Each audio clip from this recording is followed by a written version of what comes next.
Оқушылар, бүгінгі сабағымызға сәттілік. Кезекті үнемі біздер күнделікте сабақ бастар алдында шеңбер шарттығын өткіземіз. Кәне барлығымыздан орнымыздан тұрайық. Орнымыздан тұрып, шеңбер жасаймыз. Әр оқушы өзінің атын атап және сын есім қосып айтады. Қатысты. Мысалы, мен әдеттімін, мен әлиямын, әдеттімін. Сол сияқты. Бастаймыз. Ерасыз балалар. Мен Төлеген Тапқырмын. Мен Сағындан Сабырмын. Мен Нұрасыл Нұрмын. Мен Нұрғасым Намысын. Екінші топ, үшінші топ болып топқа бөлініп алды. Ендеше барлығымыз тақта. Екінші топ ғалымдар тобы, үшінші топ бізде саяхатшылар тобы, болады. Мысалы, бірінші топтың басшысы Нұрғожаев Бекзат, екінші топтың басшысы ғалымдар тобы қайшады? Ғалымдар тобы. Екінші топ біздерден Ислам болды. Ойлантап, Махамбеттің өлеңдеріне талдау жасаймыз. Махамбеттің мен едім, ереуіл атқа ер салмай, ол қандай адам? Айта ғой.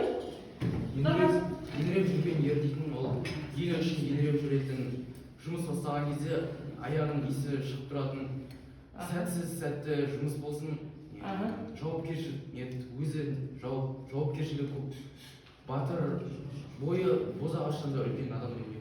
Еңіреп жүрген, сонымен қатар еңіреп жүрген деп кім үшін? Еңіреп жүрген. Жақсы, жарайды. Келесі. Менің ойымша ешкімнен қорықпайтын, жасқанбайтын, жасымайтын, ештеңе жасырмайтын, ешкімге табылмайтын адам.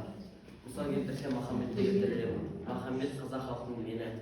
Махамбет жау таңдамаған, алдына келген дұшпанға қамықпай қарсы тұрған. Ол қазақ халқының жауынгер ұлдары мен қыздардың мені болған. Өте тамаша қатарыңыз. Тақтада болсын. Қазақтың ұлы тұлғалары. Ұлы ақыны? Ұлы ұстазы? Ал ұлы ғалымы? Шоқан Уәлихан. Өте тамаша. Шоқан Уәлихан қай жылдары өмір сүрген? Сонда қанша өмір сүрген барлығы? 30 жыл ғана еді. Қасиеті де сол сияқты. Қандай жағдаяттар болмасын, табиғи жолмен көрініс табады. Аталған шындықты растайтын жарқын мысал қазақ даласының мақсаты Шоқан Уәлихановтың өмірі мен шығармашылығын тану арқылы бейнесін ашу. Біздер бүгін сабағымызды орындап, сабағымызды оқу арқылы біздер Шоқан Уәлихановтың бейнесін, портретін аштық. Балалардың жандарындағы топтың мүшелерінің сабағын бақылап отырсын және бағаларын сабақтың соңында түсіресіңдер. Бірінші кезең тапсырмасында бірінші тапсырма берілген өзге зиялы ұлт өкілдерінің пікірлері бойынша автор бейнесін талданды. Дескриптор автор бейнесінің идеалдық стилистикалық бейнесін анықтайды. Анықтау керек. Ендеше қазір алдарына тамыздардың бейнесін алағандар бармағын оқып қарап, қазір осының талдап мағынасын айтып жібересіңдер.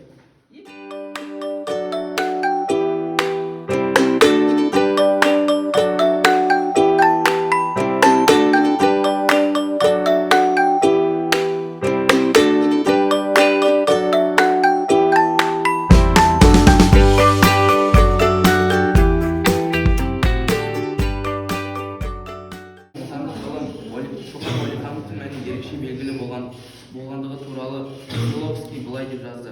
Шоқан Уәлиханов шығыстану әлемінде үстінде құйрықты жұлдыздай жарқ ете қалды. Орыстың шығысты зерттеуші ғалымдардың бәрі ерекше бір құбылыс деп танып, одан түрік халықтанушы тағдыры туралы ұлы және маңызды жаңалықтар ашуды күткен еді. Бірақ Шоқанның мезгілсіз өлімі біздің бұл үмітімізді үзіп кетті. 19 ғасырда Веселовскийдің айтқан сөзіне қарасақ, 19 ғасырда Шоқан Уәлиханов өз қасындағы ақындардан қарағанда ғалымдарының бірі болды. Шоқан тек қана жаңа және әлем таң қалдырарлық ойындар жасайтын еді. Бірақ үмітімізді үзіп ол да кетті. Ол небәрі 30 жыл өмір сүрген сол жасында көп заттармен берілген үзінді бойынша автор бейнесін талдаңдар. Корпуста ой өрісі, білім жағынан Шоқан тез өсті. Орыс жолдастарының басы озып отырды. Оған талайлары назар аударды. Ол сондай қабілетті еді. Өзінің 2 жас үлкендердің классындағыларды да білім идеясы жағынан басып озды. Автордың айтқысы келгені Шоқанның балалық шағынан бері 4 жасынан бері әріп тана оқуға құштарлығын, дүние танымын айтқысы келді. Шоқан білімге көп мән беріп, Қазақстанның ішінде ең мықты кадет корпусына оқуға түсті.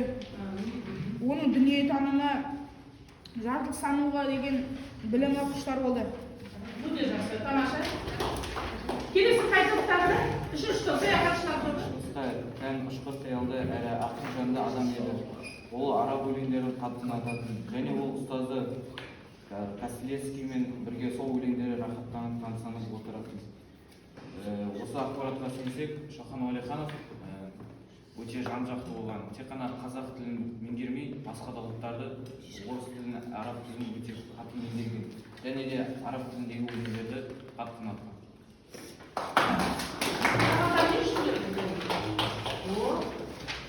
Балалар, ендеше біздерде кезекті сергіту сәті. Сергіту сәтінде біздер қызықты сұрақтарға жауап береміз. Барлығымыз тапқырлықпен, ұтқырлықпен, ұтымды жауап беруге тырысайық. Бірінші, домбырада 7, сырнайда 6, қобызда 5. Бұл не? Әр. Жақсы. Екінші, теңізде қандай тас болмайды? Бірінші топтың тапсырмасы тарихшыларға. Шоқан Уәлихановтың өмірі мен қызметі туралы не білеміз?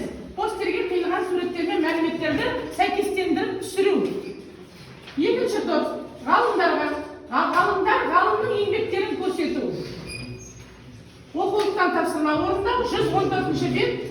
Екінші тапсырма, екінші топ қайда бізде? Ғалымдар тобы қараңдар. Оқулықты ашыңдар, оқулықтан тапсырма орындайды.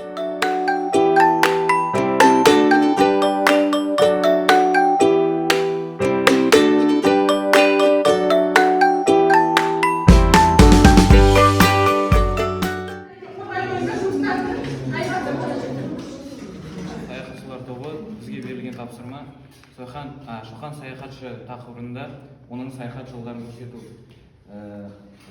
1825 жылы орталық Қазақстан жетісумен Тарбағатай ішкі Азияға барған. 1856-1857 жылы Қытай империясын, 1858-1859 жылы Қашқария, Қолжа қаласын және 1856 жылы Қырғыз елінен саяхаттаған.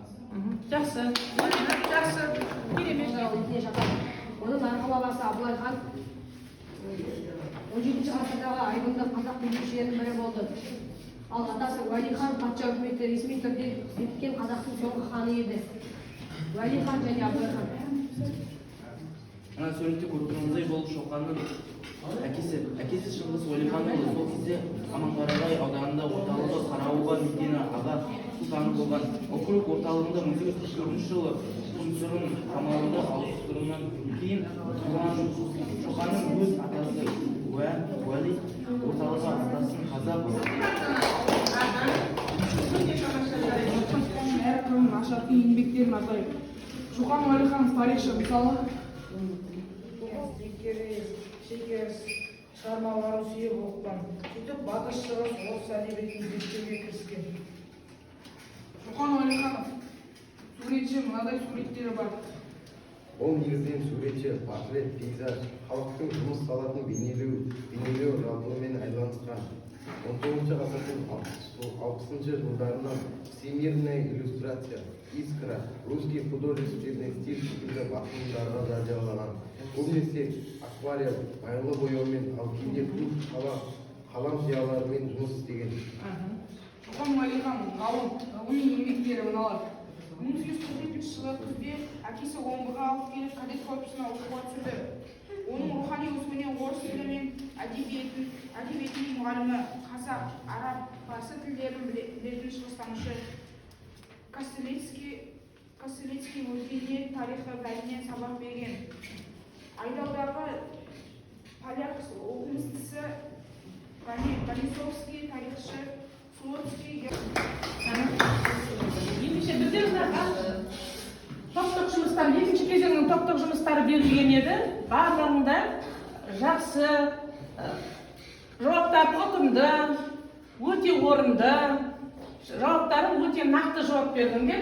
Яғни бүгінгі біздің мына дескриптор автор бейнесінің идеалы стилистикалық тұтастырушы ретіндегі рөліне сендер талдау жасай алдыңдар балалар, иә? Көп рахмет. Шоқан жазып алған жыр? Анашыны қай жерде жазып алған? Қайда барғанда?